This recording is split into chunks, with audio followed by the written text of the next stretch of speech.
नमस्कार, मैं advocate Sunil Kumar, founder of Daksh Nagrik foundation and advocate practising in Bombay high court and supreme court of India.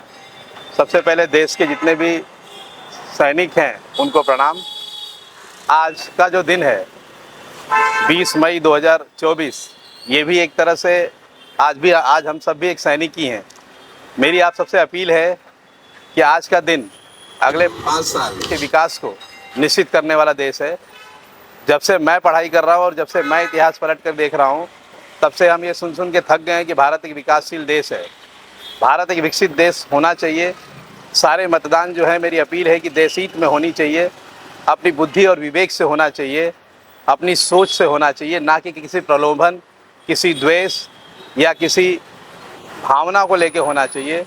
क्योंकि आज जो हम काम कर रहे हैं वो अपने देश के तिरंगे को सदा लहराने के लिए, अपने देश के आज़ादी के दिन को गर्व से बोलने के लिए आज हमारा एक एक जो मतदान है वो हमारे देश के विकास का एक एक नींव रखेगा।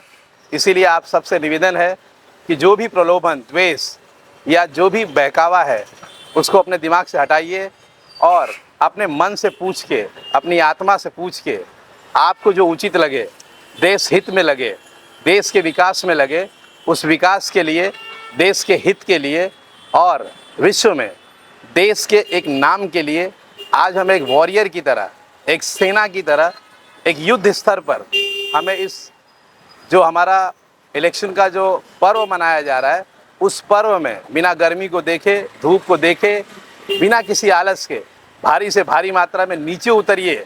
क्योंकि आपका ये मतदान कोई दान नहीं है, आपका जो मतदान है वो हमारे भारत के विकसित भारत का जो सपना है उसमें डाली हुई एक नींव है। तो नींव जो होती है वो हमेशा मजबूत होनी चाहिए। इसलिए मेरा आप सबसे हाथ जोड़ के विनती है कि आप नीचे आइए, धूप, गर्मी या और कामों को आज छोड़ दीजिए और एक साथ मिलके एक साथ मतदान कीजिए। जय हिंद, जय महाराष्ट्र।